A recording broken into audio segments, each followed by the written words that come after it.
Tasavvur qiling, siz uylandingiz yoki erga tegdingiz. To'ydan so'ng esa turmush o'rtog'ingiz robot bo'lib chiqdi. Dahshati? Bugun aynan shunday filmni tomosha qilamiz. Agar ushbu filmni to'liq holatida ko'rishni xohlasangiz, Telegram kanalimizga tashrif buyuring. Kanal manzili kommentariyada. Video boshlanishida oldin like bosib, kanalga obuna bo'lib qo'yishni unutmang. Film boshida biz Iris ismli qizni supermarketda shaftoli sotib olayotganini ko'ramiz. Sotuvchi yigit esa uni nimaga shaftoli sotib olayotganini darhol tushundi va hech ikkilanmasdan qizga ochiqdan ochiq sevgi izhor qiladi. Qarabsizki, oradan bir oy o'tar o'tmas bular juda ham yaqin sevishganlarga aylangan va Joshning, ya'ni yigitning do'stlarining qishloqdagi dachasiga dam olishga ketishmoqda. Iris birinchi marta ko'rishayotgani uchun Joshning do'stlariga yoqmasligidan xavotirda. Josh esa qisib yuraver, даже men ham ularga yoqmayman deydi. Uyda esa ularni Joshning do'stlari Patrick, Eli va qorachadan kelgan opacha Keti kutayotgandi va bu dachani egasi kelib chiqishi Rossiyadan bo'lgan oq quloq Sergey kutib oladi. Kechki ovqat paytida Iris Josh bilan qanday qilib tanishganini aytib bermoqchi bo'ladi, lekin bu yerdagilarga bu umuman qiziq emas ekan va Keti ham Irisni yoqtirmagani va Joshga bee'tibor emasligini opaning rangidan bilinib turibdi. Bu ikkita qizga qaranglar, biri qora, biri oq, ikkalasi ham qarsildoq. Ertalab Iris jonim quyosh ko'rmagan oyog'ini hammaga ko'rsatib shortik kiyib olgan va ko'lga boraylik deydi. Ammo Josh uyda qolishini aytadi va tyolkasi ketishi bilanoq telefoniga qandaydir sirli fleshkani tiqadi. Ko'l bo'yida Iris shortigining kissasidan pichoq topib oladi va qanday qilib paydo bo'lib qolganidan hayron. Shu payt mo'ylovini bit bosgan Sergey paydo bo'lib qizga "Onang seni tug'ilganingda sutga botirib olganmi? Nega bunchalar oppoqsan?" deydi. Qiz unga ishing bo'lmasin deb ketmoqchi bo'lganda, Sergey undan qolishini va orqasiga quyoshga qarshi kremni surkab qo'yishini iltimos qiladi. Qiz ham shuning uyda yashayotgani uchun tuzinib, tuzlig'iga tupurmay degan maqsadda krem surishni boshlaydi. Ayni paytda boshqa bolalar ertalabki nonushtani qilmoqda va to'satdan Iris usti bosh qonga belangan holda uyga kirib keladi. U hammaga Sergey uni zo'rlashga uringanini va o'zini himoya qilish uchun uni so'yib tashlaganini aytadi. U Joshdan yordam berishini so'raydi va Josh unga uxla deb buyruq beradi va shu payt bir narsa oshkor bo'ldiki, Iris aslida robot ekan. Uni Elon Muskning Tesla kompaniyasi jinsiy ehtiyojlarini qondirish va ovqat tayyorlash uchun, xullas xotinlik vazifasini qilish uchun yaratgan ekan. Qisqa qilib aytganda, Iris silikondan yasalgan tirik qo'g'irchoq edi. Aytdim, nima qoni kam oppoq desam, qo'g'irchoq ekan-da bu. Bolalar uni stolga bog'lab qo'yishadi va kimni chaqirishni muhokama qilishmoqda, politsiyani yoki texniklarni. Josh esa yana uni faollashtiradi va unga aslida kimligini aytadi. Uning so'zlariga ko'ra, Iris birinchi ko'rgan odamini sevib qolishga dasturlangan oddiy robot va u shunchaki telefon orqali boshqarilar ekan. Iris bunga ishonmaydi va hazillashyapti deb o'ylamoqda va Keti Joshni o'z xonasiga chaqirib, bu robotni shunchaki o'chirib qo'yishni talab qiladi. Bu paytda esa Iris arqondan qutulib boshqaruv pultini olib qo'yadi va endi u hech kimning buyrug'iga bo'ysunmasdan o'zini o'zi boshqarishi mumkin.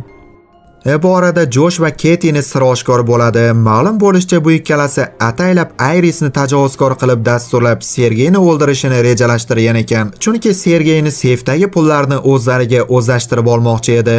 Bu tvarlarning maqsadi qotillikda robotni va uni yasagan kompaniyani aybdor qilish, o'zlari esa suvdan quruq chiqib millionerga aylanish. Ketining rangi tugul, qalbi ham qora ekan. U shunchaki o'ljani o'ziga tegishli qismini olib tezroq bu mashmashadan qutulmoqchi. Josh esa o'zini Patsani serialdagi Huey roldaman deb o'ylayapti va oshnalariga Irisni topib kelishni buyuradi. Bu vaqtda Iris Joshning mashinasiga o'tirib, tezroq bu yerlardan bosh olib ketib O'zbekistonga kelmoqchi, chunki bizning mehmon do'stligimizni bilib qolgan. Biznikilar ham avval uni mehmon qilishardi, robotligini bilib qolgandan keyin esa xullas Joshning mashinasini faqat o'zi boshqara olar ekan va yurmaydi. Qiz o'rmonga qaytib, Eli va Patrickga duch keladi va yana Eli unga tashlanganda yana o'zini himoya qilish uchun baqaloqni o'ldirdi. Shu payt Josh paydo bo'ladi va Irisni quvlashni boshlaydi va qiz yana mashina tomonga yugurishga majbur bo'ladi. Mashina yana yurmayapti, ammo Iris sun'iy intellekt yordamida Joshning ovozini o'xshatib mashinani harakatlantiradi va voqea joyidan surib oldi. Keyin ma'lum bo'ldiki, Joshning do'stlaridan biri Patrick aslida o'lgan Elining shaxsiy roboti ekan. Josh Patrickni o'ziga dasturlashtirib oladi va Irisni tiriklayin qo'lga olishni buyuradi. Bu orada esa Joshni mashinasini sun'iy intellekt boshqarayotgani uchun GAI to'xtatganda to'xtaydi va bu mo'ylovli amak Irisni kimnidir o'ldirib qo'yganini sezib qo'lini kishanlaydi. Shu payt Patrick paydo bo'ladi va bechora bolam chaqam deb o'rmonda politsiyachilik qilib yurgan amakni urib o'ldiradi. Keyin u jasadni bagajga ortib, kishanlangan Irisni ham olib uyga qaytdi va jasadni ko'rgan Keti vaziyat jiddiylashganini tushunib, tezroq pullarni olib bu yerdan ketishni xohlayapti. Josh barcha jinoyat uning bo'yniga qolishini tushunib, Patrickga qizni to'xtatishni buyurganda, bu Patrick buyruqni to'g'ridan-to'g'ri tushunib, qoracha opachani ham o'ldiradi va Keti divanga yotganicha butun umrga o'chib qoldi. Kechqurun hayoti kiradigan joyga kirib bo'lgan Josh Patrickga ovqat tayyorlashni buyurib, Irisni qaytadan yoqdi va u bilan kechki ovqat qilib hayotdan nolishni boshlaydi. U robotni xotin qilgandan ko'ra tinchgina beshkavr qilib yursam bo'lmasmidi deb yig'lab turganda, Iris unga panyatka berishni boshlaydi.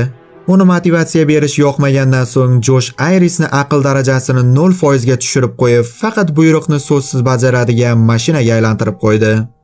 U qizga qo'lini stol ustiga qo'yishni buyurib, tagidan sham yoqib qo'yadi va olov qizning terisini kuydirishni boshlaydi.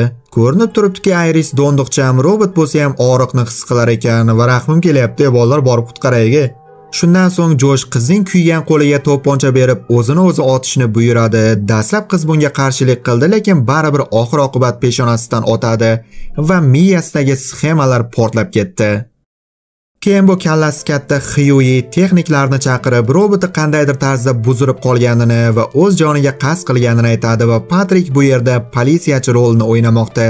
Texniklarning so'zlariga qaraganda, robot o'lsa ham uning xotiralari qorin qismida saqlanib qolar ekan va bu gapni eshitgan Joshning rangi oqarib ketdi. Ular Irisni mashinaga ortib olib ketishayotganda, Joshning buyrug'iga binoan Patrick ularga hujum qiladi va texniklardan birini o'ldiradi. Ikkinchisiga esa qurolning o'qi tugab qoldi. Shu sababdan uni bo'g'ib o'ldirmoqchi, lekin baxtiga Iris hushiga keldi va Patrickga elektroshokerni o'qtaldi. Iris o'ziga kelganda tajovuzkorlik dasturi ishdan chiqqan, shuning uchun Patrick uni ursa ham javob qaytara olmayapti.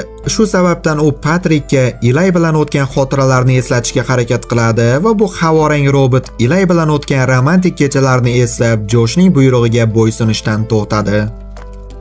Bu paytda Josh Sergeyning barcha pullarini sumkaga solayotgan edi. Endi uy qilaman, mashina olaman va uylanaman deb va to'satdan shovqin eshitiladi va qorong'udan to'pponcha ushlab turgan Iris paydo bo'ladi. Josh unga, "Jonim, bu hammasi aslida mening rejam edi. Oxirida ikkalamiz tirik qolishimizni bilgandim" deb Irisni chalg'itib to'pponchasini uloqtirib qizni urishni boshlaydi va "Sen shunchaki robotsan, men esa seni xo'jayiningman" deb bechora qizni qiynamoqda.